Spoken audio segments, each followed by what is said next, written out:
पूरी दुनिया के अंदर सेना को नए रूप से सज्जित किया जा रहा है। सरकार को दबाव में नहीं आना चाहिए, सरकार को दबाव में नहीं आना चाहिए। मोदी के एक आम निचले स्तर के आम जनता के अंदर जो मोदी की छवि बनी है कि मोदी है तो देश मुमकिन है, देश सही, देश को संभाल लेगा, ये मोदी की छवि बनी है।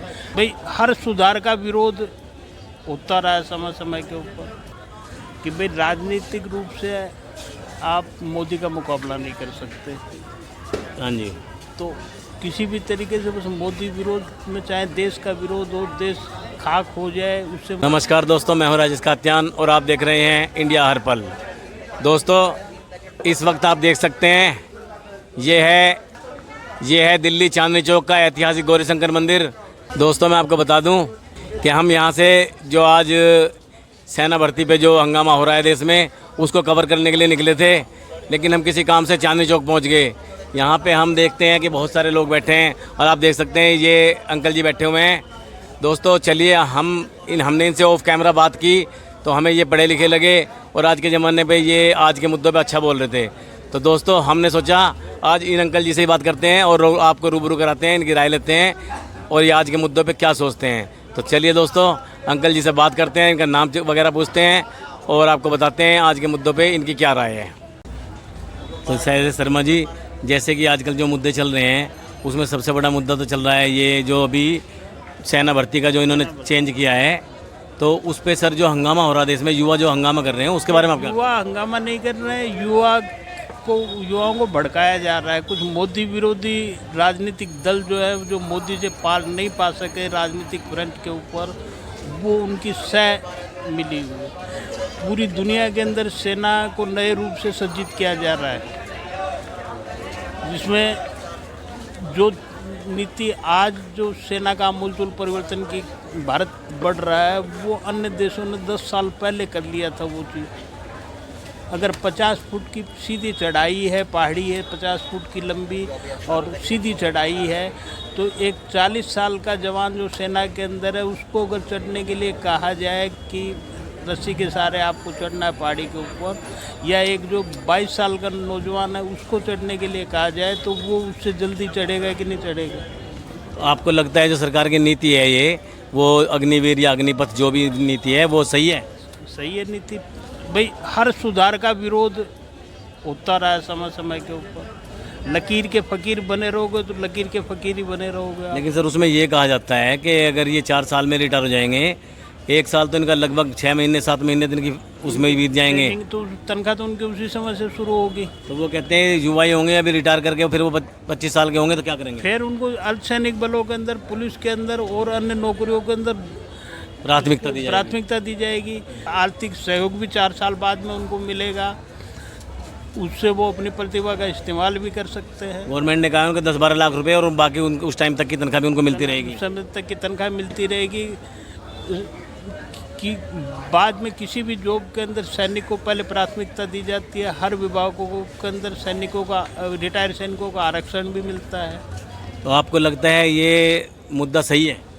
ये 1.5 साल तक सैन्य विशेषज्ञों की सलाह के बाद के अंदर जब पूरे उसके ऊपर रिसर्च किया है सैन्य विशेषज्ञों से, जो पुराने स्थल सेनाध्यक्ष थे, जनरल थे, मेजर जनरल थे, जब उनकी राय सर्वोच्चता के आधार के ऊपर जब खरी उतरी है, तब इस मुद्दे को लागू किया गया। तो ये जो हंगामा हो रहा है देश में, जो आग लग रही है, ट्रेनें जला दी हैं, सरकारी संपत्ति को नुकसान पहुंचाया जा रहा है, सड़कें तोड़ी जा रही हैं, आप फिर इसका किसको दोषी मानते हैं आप? इसलिए जो मोदी विरोधी, इसमें कुछ हाथ तो युवाओं का, कुछ मोदी विरोधी राजनीतिक दल। आज जैसे अखबारों के थी, ग्वालियर के अंदर सबसे ज़्यादा मतलब कोचिंग सेंटर है सैनिक भर्ती के। ग्वालियर के अंदर सबसे ज़्यादा कोचिंग सेंटर, उन कोचिंग सेंटरों वालों ने जो व्हाट्सएप पे जो वीडियो शेयर किया है कि उससे सबसे ज़्यादा अशांति ग्वालियर संभाग के अंदर पैदा हुई, तो उनकी कमाई जा रही है। तो आपको लगता है ये हंगामा स्पेशली कुछ लोगों के द्वारा कराया जा रहा है कि भाई राजनीतिक रूप से आप मोदी का मुकाबला नहीं कर सकते। हाँ जी, तो किसी भी तरीके से बस मोदी विरोध में, चाहे देश का विरोध हो, देश खाक हो जाए उससे मतलब नहीं, बस मोदी विरोध होना। तो शर्मा जी, आपको लगता है ये जो विपक्ष अगर देश जला के सत्ता पा भी लेगा तो ये देश का तो बहुत बड़ा नुकसान होगा ऐसा? अब सत्ता पाने का सवाल ही नहीं, देश के अंदर 2 ही प्रधानमंत्री हुए। दुर्भाग्य से देश का दुर्भाग्य था कि लाल बहादुर जी शास्त्री जैसे प्रधानमंत्री असमय काल कवलित हो गए। अगर देश का सौभाग्य होता और वो जिंदा रहते तो देश की स्थिति दूसरी होती। दूसरे लाल बहादुर शास्त्री जी की कमी को वर्तमान प्रधानमंत्री पूरा कर रहे हैं। अच्छा, आपको लगता है जो आदर्श प्रधानमंत्री थे 2 ही हुए हैं अभी, एक लाल बहादुर शास्त्री जी और अभी जो वर्तमान में हमारे प्रधानमंत्री श्री नरेंद्र मोदी जी हैं, वो उन्हीं का रूप है, उन्हीं की कमियां पूरी कर रहे हैं? हाँ, अटल जी को समय नहीं मिला, समय मिला तो मिला पर राजनीतिक रूप से उसमें मजबूत नहीं थे वो। शर्मा जी, आप समाज के ऐसे पायदान पे हो कि आप यहाँ फुटपाथ पे बैठ के ही वजन तोल रहे हो, लेकिन आप पढ़े लिखे हो, समाज के नागरिक हो, भारत के नागरिक हो, भारत हित में सोचना आपका भी फर्ज है और भारत के में हमारा भी फर्ज है। तो आप जो ये देश में अंधड़ चल रहा है, इसके बारे में आप अपने भी कुछ विचार दें कि क्या करना चाहिए? सरकार को इसी तरह आगे बढ़ते रहना चाहिए या फिर सरकार को दबाव में नहीं आना चाहिए? सरकार को दबाव में नहीं आना चाहिए। जिस तरह से किसान आंदोलन के समय में मोदी सरकार कुछ हद तक दबाव में इसलिए आई कि एक राष्ट्रभक्त कौम जो है सिख, जिनके ब्लड के अंदर, डीएनए के अंदर ही जो राष्ट्रभक्ति है, उसके अंदर कुछ असामाजिक तत्व तो उस आंदोलन के आड़ में घुस गए थे। मोदी सरकार ने दूरदर्शी निर्णय लेते हुए वो किसान आंदोलन के दबाव में इसलिए आई।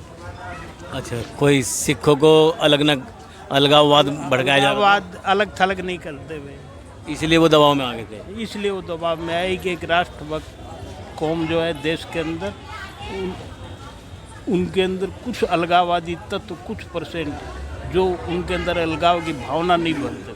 आपकी नज़रों में वो किसान जो कृषि बिल थे वो ठीक थे?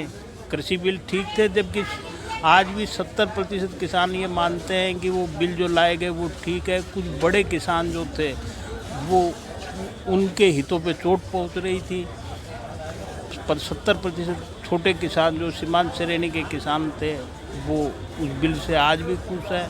सर, जब 70-75% लोग खुश थे और मानते हैं कि वो ठीक थे, फिर ये क्या रहा? पर उनकी संगठित आवाज़ नहीं थी ना। 70% लोगों की संगठित आवाज़ नहीं थी। कोई आधे बीघे का मालिक था, कोई 1.5 बीघे का मालिक था, कोई 4 बीघे का मालिक था, जो 100 एकड़ के मालिक थे। अच्छा, एक काल्पनिक सवाल पूछता हूँ जो अभी है नहीं, जैसे कि अब जो आपके आज के हालात देखते हुए, पिछली बार मोदी सरकार के पास 283 सीटें थी और उसके बाद 2019 में उसके पास 303 सीटें आईं।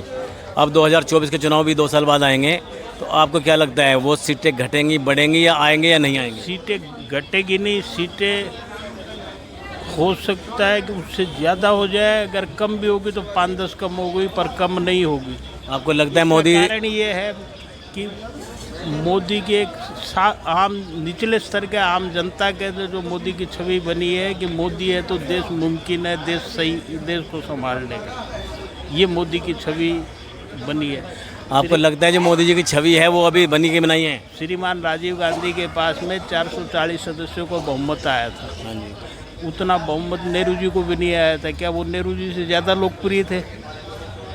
क्या वो नेहरू जी से ज़्यादा लोग? कहा जाता है कि इंदिरा जी के मरने पे उनको सहानुभूति के वोट मिल गए। हाँ, सहानुभूति के वोट मिले। दूसरे, जब 440 का सदन के अंदर आपको बहुमत आ गया, राज्यसभा के अंदर भी आपके पास में 2/3 बहुमत था, आपने एक वक्तव्य दिया था लाल किले से कि जब 1 रुपया दिल्ली से भेजा जाता है तो पब्लिक के पास 15 पैसे पहुँचते, 85 पैसे पता नहीं कहाँ गायब हो जाते हैं। मोदी ने जो जीरो बैलेंस से खाता खुलवा के जितने सरकारी योजनाओं के पैसे थे वो पैसे जो है उसके हाथ में पहुंचने लगे। इस तरह से उस 85 पैसों की जो बंदरबाट हुआ करती थी वो बंद हो गई। ऐसा आपको लगता है कि वो 85 पैसे पूरी तरह बंदरबाट तरीके से नहीं जा रहे हैं? अभी भी जो मतलब जिनको बरसों से खाने की आदत पड़ी हुई थी, पर वो 60-70 पैसा तो जा रहा है। आपको क्या लगता है जो कांग्रेस की सीटें कम होती जा रही है, मोदी जी की बढ़ती जा रही है, कांग्रेस का क्या दोष रहा है इसमें? कांग्रेस का दोष कौन सी नीतियाँ हैं ऐसी जो उन्हें डुबो रही हैं? कांग्रेस का ऊपर से लेके नीचे तक जो है एसी के अंदर बैठ बैठ के कांग्रेस के कार्यकर्ता सड़कों की समस्याओं को तो भूल गए, आम आदमी की समस्या को भूल गए, अपना भाई भतीजावाद चलाना शुरू कर दिया, अपने भाई रिश्तेदारों के साथ पीढ़ी का इंतजाम करने में लगे रहे। बहुत अच्छा लगा शर्मा जी आपसे बातें करके, धन्यवाद। तो दोस्तों, ये थे साधारण नागरिक, बिल्कुल आम पायदान पे खड़े हुए। आप देख सकते हैं फुटपाथ पे मशीन लगाने वाले, जो इन्होंने वज़न तोलने की मशीन लगा रखी है। और जो इनका, मैं तो वज़न की भी बढ़ाई करूँगा, ये 3 रुपये लेते हैं, जबकि आज सब 5 रुपये लेते हैं। लेकिन ये पढ़े लिखे हैं। हमने इनके साथ बैठ के बात की, हम यहाँ से निकल रहे थे, हमने घूमा, हमने एक साधारण व्यक्ति से आज के मुद्दों पे बात की और आप तक आपको भेजा। आपने देखा कि एक साधारण व्यक्ति भी आज की डेट में आज के मुद्दों पे, राजनीतिक मुद्दों पे, हर पहलू पे कितनी खुलकर बात कर सकता है और बड़ी ही बेबाकी से अपनी राय रख सकता है। तो दोस्तों, ऐसे ही किसी और व्यक्ति से आपको मिलाएंगे और ऐसी ही कोई बेबाक राय और लेकर आपके सामने आएंगे। मिलते हैं दोस्तों किसी और वीडियो में, तब तक के लिए नमस्कार।